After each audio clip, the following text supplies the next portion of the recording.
What to do?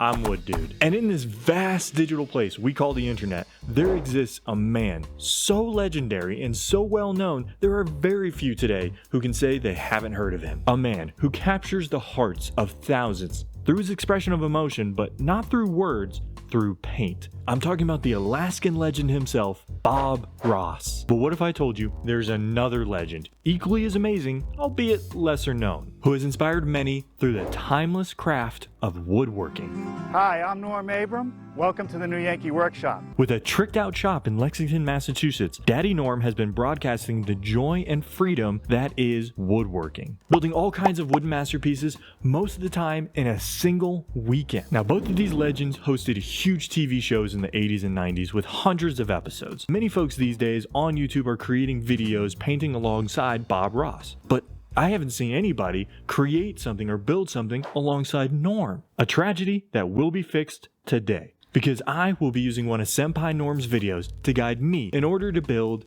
this shaker wall clock. And I'll be building it in a single weekend. Almost. So join me and watch as I not paint with Bob Ross, but instead wood with Norm Abram.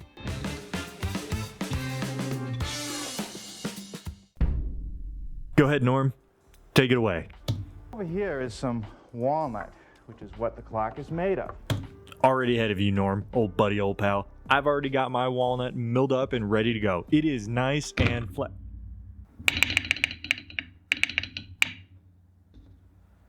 Give me 1 second. All right, God damn it, focus up. You're embarrassing yourself in front of Norm. As I was saying, nice and flat. What's next, Norm? Well, next I'll cut the sides to the correct length. Nice, cool. And that size would be? First thing I want to do is just set it in my miter box and square up one end. Okay, you're not going to tell me. Maybe it's in the video description. Oh, yeah, there's a measured drawing. What? $10? Give me another second. All right, okay, Norm, I've got the plan. I printed it out, all 10 pages. I gotta say, it's pretty freaking detailed, Norm. You couldn't make it, like, a little bit shorter?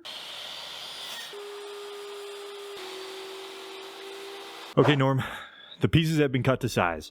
What's next? The back of the clock case fits into some rabbet. And also, there's another rabbet cut in each side piece at the top and bottom. Oh, okay, a little fancy rabbet joints. I dig it.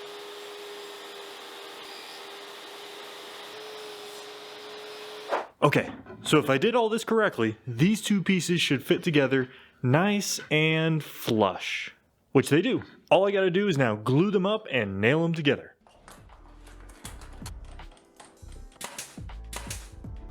Oh, hell yeah, Norm. We got the case glued and nailed together. What's next, buddy? Now there's one more milling step that I have to do to the side. One more step? You mean after the case has been nailed and glued together, right? Ah, shit. Norm, is there like an alternative step in the case that someone glued the case already, hypothetically?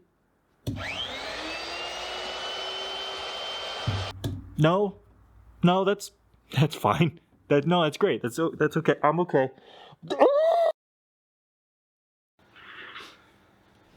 Okay, so I might have been overreacting to a tiny bit. So the problem I was facing is I need to carve a little channel right here in the case. And to do that, usually, I would use this. It's a router. And the router doesn't fit. But I forgot I had smaller router. Little fun size that just barely fits in. So in theory, we should be okay.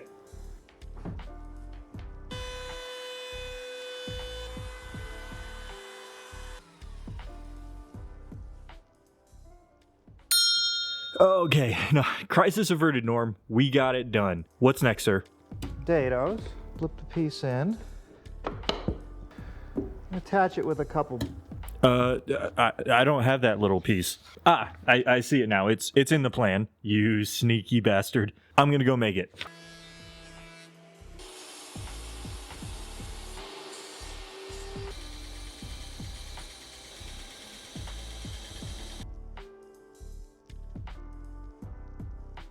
Norm, we are well on our way of making this thing, but I'm hungry and I'm gonna take a lunch break. I brought PB&J. What'd you bring? Oh man, that always just hits right, Norm. What's next? The next piece to work on is the back of the clock case. Okay, baby got a back piece.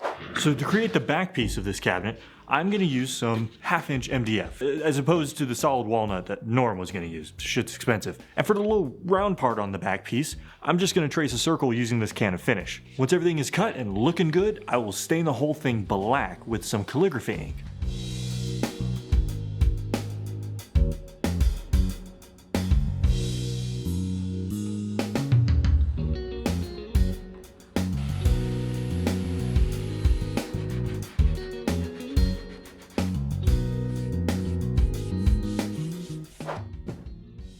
And voila. So the next thing my BFF Norm told me to make was the pieces that go on the top and the bottom of the cabinet. I'm gonna make those out of 1/2-inch MDF because I have no money. So I'm gonna paint them black just like I did the back piece, and I'm gonna glue them directly onto the cabinet.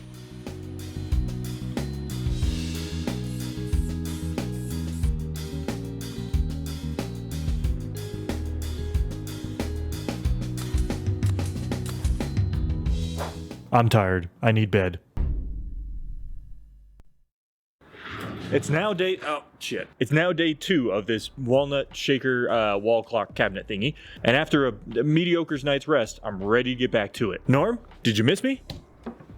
Now we're ready to start working on it. Guess not. So far, we've got the body of the cabinet all done. Now we just need to focus on the doors. Take it away, Norm. Now we're ready to start working on the doors. I just said that. Both of these elements sit in rabbited stiles and rails, and then are held in place. Nah, I'm gonna stop you there, Norm. So I watched ahead this time, and each of the door pieces is made with a joinery called mortise and tenon. It's basically fitting a square end into a square hole in order to combine two pieces of wood. An excellent, very strong type of joint. It's the bread and butter of woodworking, been used for hundreds of years, I think. But I'm not gonna do that.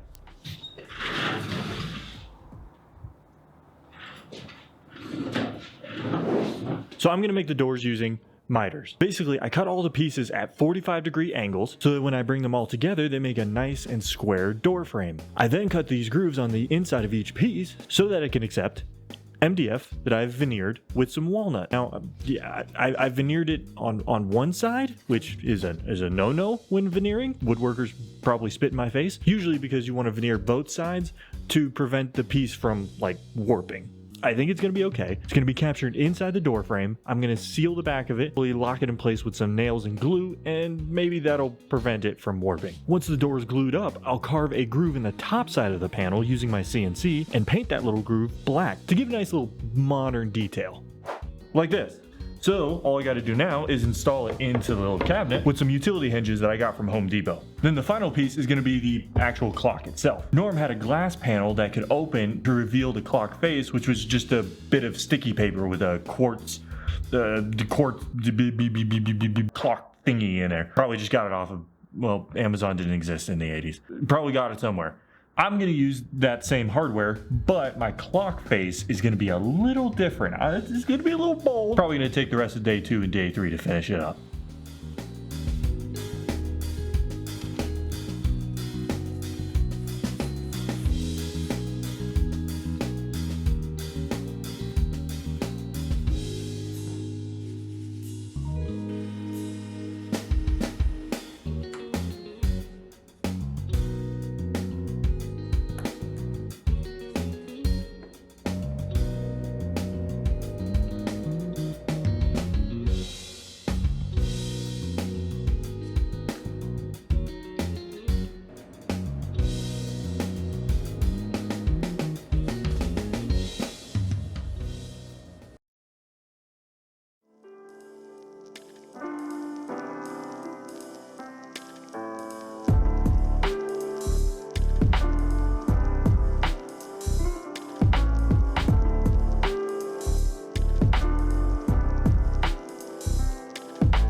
I gotta say, not bad. It's obviously not as good as Norm's because he's the GOAT, but it's not garbage. Now you may be wondering, what's that little acrylic strip that's hidden on the inside of the cabinet? It's some RGB LED lights that I strung up and routed through the entire cabinet to help light up the inside and the clock face.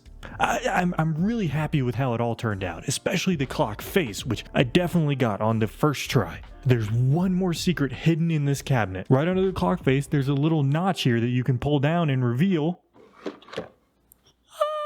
It's a hidden drawer. The drawer is made from solid walnut and maple, and it just barely fits in the opening behind the clock face. But anyway, that does it for this video. Hope you enjoyed it. Hope you have a good day. Peace.